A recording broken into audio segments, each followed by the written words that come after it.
నమస్కారం. మళ్ళీ మీ ముందుకు వచ్చాను మీ సామాన్యుడి ప్రశ్నతో. శ్రీకాకుళం జిల్లాలో గత కొంతకాలంగా కొంతమంది వైశ్య కులానికి చెందిన వారు చెలరేగిపోతున్నారు. ఓ పక్క రాజకీయ నాయకులను అడ్డం పెట్టుకొని మరో పక్క రౌడీయిజం చెలాయిస్తున్నారు. అంతకంట ఘోరం ఏంటంటే, సూటిగా ఈ సామాన్యుడి ప్రశ్న, మీరు చేస్తున్నది ఏంటి? మీ దైవభక్తి ఏంటి? స్వాములుగా మీరు మాల వేసుకున్నంత తరువాత ఎంత నిష్ట నియమాలతో ఉండాలో మీకు తెలుసు కదా. కానీ శ్రీకాకుళం జిల్లాలో ధర్మశాస్త్ర సన్నిధి మీకు తెలిసే ఉంటుంది. ఏపీకి హెచ్పి కాలనీ వద్ద ఉన్న ఉదుద్దు తుఫానుకు ఇచ్చిన కాలనీ అది. అక్కడ ధర్మశాస్త్ర సన్నిధి ప్రతి సంవత్సరం ఘనంగా ఒక కార్యక్రమాన్ని చేపడతారు. ఆ ఘనతే ఈరోజు శ్రీకాకుళం కొంప తీసింది. వారు శ్రీకాకుళం రాజకీయ నాయకులకు శాసించే విధంగా మారారని వారు అనుకుంటున్నారు. ముఖ్యంగా ధర్మశాస్త్ర సన్నిధి నడిపిస్తున్న సంతోష్ మరియు మీకు తెలిసే ఉంటుంది కొంతమంది వ్యక్తులు, ప్రధానంగా చెప్పుకుంటే గురునాథ్ సంతోషులు వాటికి ప్రధాన భూమికి పోషిస్తున్నారు. అదే తరుణంలో ఈ మధ్య కాలంలో శ్రీకాకుళం నగర ప్రజలకు తెలియని ఒక రహస్యాన్ని బట్టబయలు చేస్తూ ఉన్నాను. దాన్ని చాలా గోప్యంగా ఉంచారు. అటు రాజకీయ నాయకులైతేమి, ఇటు ధర్మశాస్త్ర సన్నిధి నిర్వాహకులైతేమి అంగరంగ వైభవంగా శ్రీకాకుళం నగరం నుంచి సుమారు 90 మంది కేరళ అయ్యప్ప స్వామి సన్నిధికి వెళ్ళారు. అక్కడ ఓ 40 మంది చేసే ఘనకార్యం ఏమిటో తెలుసా? ఆ 40 మందికి అక్కడ దేహశుద్ధి ఎలా జరిగిందో తెలుసా? ఆ 40 మందిని ఎందుకు 3 రోజులు అరెస్ట్ చేశారనేది మీకు తెలిసినా? అదే మీకు ఇప్పుడు చెప్పబోతున్నా. సంతోష్ గురునాథులు అయ్యప్ప స్వామి దర్శనం చేసుకొని అక్కడ చేసే నిర్వాహకం ఏమిటో తెలుసా? బస్ డ్రైవర్పై దాడి. బస్ డ్రైవర్ను తీవ్రంగా కొట్టారు. బస్ డ్రైవర్ను కోమాలోకి వెళ్ళేటట్టు కొట్టారు. తీరా చూస్తే అది ఎమ్మెల్సీ. 40 మంది అరెస్ట్ అయ్యారు. కేరళలో 40 మంది అరెస్ట్ అయ్యారు. అందులో ప్రధానంగా నిందితులుగా సంతోష్ గురునాథులు ఉన్నారు. ధర్మశాస్త్ర సన్నిధి నడిపిస్తున్న సంతోష్ గురునాథులు ఉన్నారు. వారెవరో మీకు తెలిసే ఉంటుంది. వారి పబ్బం గడుపుకునేందుకు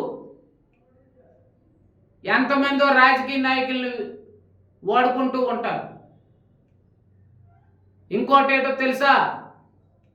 వారు కేవలం ధర్మాన్ ప్రసాద్ అనుచరులు. తెల్లారితే ధర్మాన్ ప్రసాద్ సంఖ్య నాకేవారు సంతోష్ గురునాథులు. అలాంటిది ఈరోజు వారికి రక్షించేది ఎవరో తెలుసా? సాక్షాత్ అయ్యప్ప స్వామి దేవాలయం సాక్షిగా కేంద్ర మంత్రి రామ్మోహన్ నాయుడు గారు. వారు వైసీపీ వారని తెలిసిన కేవలం శ్రీకాకుళం జిల్లా వాసులు మీద ఉన్న అభిమానంతో హుటాహుటిన తెలిసిన వెంటనే కేరళకు ఓ మనిషిని పంపించి వారిని అక్కడ విడుదల చేశారు. ఇది బహిరంగ సత్యం. ఇది బహిరంగ సత్యం. కేంద్ర మంత్రి లేకపోతే ఈరోజు ఎఫ్ఐఆర్ నమోదు చేసిన గురునాథ్ సంతోషులు కటకటాలు లెక్కెట్టేవారు కేరళలో. ధర్మశాస్త్ర సన్నిధి నడిపిస్తూ వీళ్ళు ధర్మాన్ని బోధిస్తున్నామంటూ ప్రగల్భాలు పలికి ఈరోజు ధర్మాన్ని ప్రసాద్ సంకనాకేవారు తెలుగుదేశం పార్టీ సహాయం ఎందుకు తీసుకున్నారు? తెలుగుదేశం పార్టీ నాయకులు రక్షిస్తే ఎలా వచ్చారు? సంతోష్ గురునాథులు, ఇప్పటికైనా మీకు జ్ఞానం వస్తే ఏ పార్టీ వారు ఎలాటోలో తెలుసుకోండి. సరే, పార్టీలను పక్కన పెడదాం.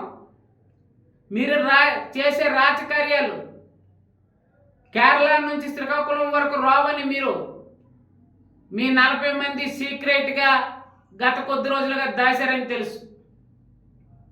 కానీ ఇక్కడ సామాన్యుడు ఎలాంటోడో తెలుసా? రాష్ట్రాలే కాదు, దేశం అంతా కళ్ళుండేవాడు. నువ్వు ఎంతమంది మీడియా వాళ్ళకి మేనేజ్ చేసావో తెలుసు. ఎవరెవరికి ఫోన్లు చేసి వేయొద్దని చెప్పావో తెలుసు. ఈరోజు మీరు అక్కడ మిగతా బస్ డ్రైవర్లు మీకు ఉతికి ఆరేశారని కూడా మాకు తెలుసు. అక్కడ ఆ డ్రైవర్ కోమలోకి వెళ్ళడం వల్ల మీకు ఎఫ్ఐఆర్ నమోదైతే మీరు మీ కుటుంబ సభ్యులకు చెప్పి రక్షించండి అంటే కేంద్ర మంత్రి పిఎల్ లచ్చన్న గారి కారు పట్టుకున్నారని కూడా మాకు తెలుసు. ఆయన వెంటనే కేంద్ర మంత్రి వారికి సమాచారం ఇవ్వగా కేంద్ర మంత్రి గారు మా శ్రీకాకుళం జిల్లా వాసులు ఏ పార్టీ అయితే మాకేంటి, మా ప్రజలు మా జిల్లా వాళ్ళు అంటూ వెంటకంటే ఓ మనిషిని అక్కడికి పంపించి మీపై ఉన్న కేసులను వెత్తివేయించి తెచ్చాడు. అది రాజకీయ నాయకుడి సత్తా.